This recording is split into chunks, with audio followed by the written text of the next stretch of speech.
অদম্য বাংলাদেশ টি-20 কাপ এবং 3টা দলের সেই টুর্নামেন্ট। অনেকেই বলছিল যে মাত্র 3টা দলের টুর্নামেন্ট কেন, আরও বেশি কেন মানে দল করা হলো না, কিংবা আরও বেশি কেন ম্যাচ করা হলো না। সেই টুর্নামেন্টে কিন্তু দর্শকদের কাছে বেশ ভালোভাবেই পৌঁছেছে এবং টি স্পোর্টসের কল্যাণে সবাই আসলে দেখতেও পাচ্ছে, মাঠে গিয়েও দেখতে পাচ্ছে। রাফি, শুরুটা এই টুর্নামেন্ট দিয়েই করতে চাই। বিশ্বকাপের পরিবর্তেও বলবো না আসলে, মানে বিশ্বকাপের সময়টাতে যেহেতু একটা ফ্রি টাইমই এখন বাংলাদেশের জন্য, সেই সময়টা কাজে লাগার জন্য বিসিবির উদ্যোগ ছিল এই টুর্নামেন্টের। এবং অদম্য বাংলাদেশ টি-20 কাপ কেমন চলছে? আপনি সুপারটা দিয়েছেন, কেমন চলছে আসলে? আমরা তো আসলে স্পেকুলেট করছিলাম যে বিশ্বকাপের এই গ্যাপটার মধ্যে আসলে কি চলতে পারে, কি হতে পারে, কিভাবে ক্রিকেটাররা এনগেজ থাকবে। সেই জায়গাটায় দেখুন আমরা একটা আয়োজন করতে পেরেছি বিসিবি অল্প সময়ের মধ্যে, এটা অবশ্যই সাধুবাদ পাওয়ার মতো ব্যাপার এবং প্লেয়াররা সেই সুযোগটা কাজে লাগাচ্ছেন। আমরা যদি দেখে আসি আসলে সোফার যে দুটো ম্যাচ হয়েছে সেই ম্যাচগুলোতে যারা যারা খেলেছে, প্রথম ম্যাচটায় সেখানে দুরন্ত এবং ধূমকেতুর মধ্যকার খেলা হয়েছিল। ধূমকেতু 6 উইকেটে ম্যাচটা সেখানে জিতে নিয়েছিল এবং 143 রানের একটা টোটাল দাঁড় করতে পেরেছিল দুরন্ত। সেখানে মাহফিজুল ইসলাম 39 রান করেছিলেন, 18 রান করেছিলেন আকবর, এস এম মেহরব 15 রান করেছিলেন, 2টা করে উইকেট পেয়েছিলেন শরীফুল এবং তানজিম সাকিব, 3টা উইকেট পেয়েছিলেন রিশাদ। চমৎকার বোলিং রিশাদ আসলে করে চলেছেন, সবশেষ বিগ ব্যাশেও আমরা তার পারফরমেন্স দেখেছি। ইন রিপ্লাই 144 খুব সেখানে করতে পেরেছে ধূমকেতু, সেখানে 50 করেছিলেন সাইফ হাসান, তারপর লিটন দাস 65 রান করেছিলেন 43 বলে, 3টা উইকেট পেয়েছিলেন এস এম মেহরব। মানে 16 ওভার 1 বলেই তারা ওই রানটা চেজ করে ফেলেছিলেন এবং হেসে খেলে আসলে ধূমকেতু দিয়েছে। তবে এখনও ফাইনাল কারা খেলবে সেটা এখনও নির্ধারিত হয়নি। আজকের ম্যাচটার উপর আসলে ডিপেন্ড করবে কারা ফাইনাল খেলবে। একদমই, আজকে সন্ধ্যা 6টায় কিন্তু আসলে দুর্বার একাদশ এবং দুরন্ত একাদশ এই দুটো দল ম্যাচ খেলবে এবং যেই কারণে আসলে ক্রিকেট শোটা আজকে আমাদের এগিয়ে 3টার সময় করা, কেননা তার আগেও কিন্তু আসলে স্ট্রেট ড্রাইভ শো রয়েছে এবং ম্যাচ তো শুরু হয়ে যাবে 6টাতেই।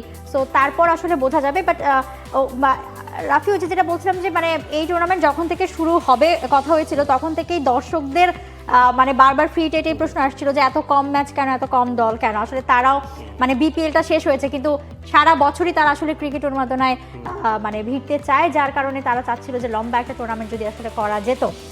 কিন্তু হ্যাঁ, এবং আপনি প্রথম ম্যাচের কথা যেটা বললেন, দ্বিতীয় ম্যাচের কথা আমরা বলতে পারি। দ্বিতীয় ম্যাচ সম্পর্কে যেই সেকেন্ড ম্যাচটা হয়েছে সেটা নিয়ে যদি আসলে দেখি যে স্কোর কার্ডটা কি বলছিল, সেই ম্যাচ সামারি, সেই ম্যাচটাতে আমরা দেখেছি যে লিটনের দল প্রথম ম্যাচে জিতলেও পরের ম্যাচে এসে কিন্তু তারা হেরেছে শান্তর দুর্বারের কাছে 8 উইকেটে 156 করেছিল। রাফি, আমার একটা জিনিস মনে হয়েছিল যে এই ম্যাচগুলো ধরেন মাত্র 4টা ম্যাচ, যদি আসলে স্পোর্টিং উইকেটে হয়ে অনেক বেশি রান হতো, আরও বেশি এক্সাইটেড হতো। বাট ধূমকেতুর যে রানটা সেখানে কিন্তু অবদান ছিল লিটন দাসের। 37 বলে 43 রান তিনি করেছিলেন এবং সেই সাথে শেখ মেহেদির 27 বলে 31, সাইফ হাসান, শামীম পাটোয়ারি তাদের পারফরমেন্সও ছিল। এবং পরে আমরা দেখতে পাচ্ছি যে দুর্বার কিন্তু সেই রানটা চেস করে ফেলেছিল 19.3 ওভারে, অর্থাৎ 3 বল বাকি থাকতে 2 উইকেটে তারা জিতেছে ম্যাচটা এবং যেখানে সোহানের অনেক বড় একটা অবদান আমরা দেখতে পাচ্ছি। 6 উইকেট পড়ে গিয়েছিল দলটা, সেখান থেকে নুরুল হাসান সোহান একা উদ্ধার করেছেন। 44 বলে 76 রান তিনি করেছেন, 4টা ছক্কা তিনি হাঁকিয়েছেন এবং 19তম ওভারে শরীফুলের ওভারে তিনি 25 রান নিয়েছেন, 4টা ছক্কা হাঁকিয়েছেন। সেই জায়গাটায় প্রমাণ করে নুরুল হাসান সোহান আসলে গেম চেঞ্জার। তিনি রংপুর রেডসের হয়েও এবারের বিপিএলে ভালো খেলেছেন, তবে সব ম্যাচে তিনি কনসিস্টেন্ট ছিলেন না এবং সব ম্যাচে ব্যাট করেননি, সেটা নিয়ে অনেক আলোচনা সমালোচনা হয়েছে। তবে আরও একবার তিনি প্রমাণ করেছেন টি-20তে কেন দেশের one of the best wicket keeper batters, সেটা প্রুভ করেছেন। এবং গেম চেঞ্জিং ইনিংস, এই ধরনের ইনিংস আসলে নুরুল হাসান সোহান হরহামেশাই খেলে থাকেন। আমরা এর আগে দেখেছি, ডিপিএলে দেখেছি, বিপিএলে গত আসলে রংপুর রেডসের হয়ে তিনি এই রকমের খেলা দেখিয়েছেন। আসলে কি টি-20তে 1-2 ওভারই ম্যাচ বদলে দিতে পারে, যেটা আরও একবার প্রমাণ হয়েছে। এবং আমরা খানিক আগেই হয়তো একটু পরে আমরা কথা বলবো, বিশ্বকাপেও যে ম্যাচটা দেখেছি সেখানেও কিন্তু একটা ওভারই ফাহিম আশরাফ বলা যায় যে ম্যাচ ঘুরিয়ে দিয়েছেন।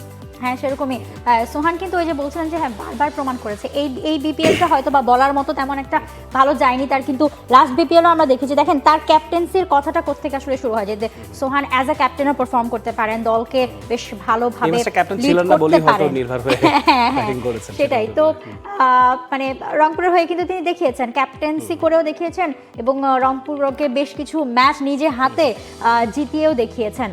এবং শেষমেশ অদম্য কাপেও আমরা আসলে দেখতে পেলাম সোহানের এমন একটা পারফরমেন্স, এবং আজকে আসলে বোঝা যাবে যে বাকি অবস্থাটা কোন দিকে যাচ্ছে।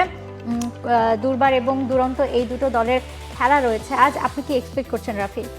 দুর্বার এবং দুরন্ত এখনো অবধি দুরন্ত আসলে ম্যাচ জেতেনি, তাদের একটা ম্যাচ জেতা অবশ্যই প্রত্যাশিত। তবে যেটা বলছিলাম যে এখনো ফাইনালে কারা যাবে একেবারে নির্ধারিত হয়নি, যেহেতু ধূমকেতু একটা ম্যাচ জিতেছে, একটা হেরেছে, এবং দুর্বার দুরন্ত তিনটা টিমেরই সুযোগ আছে।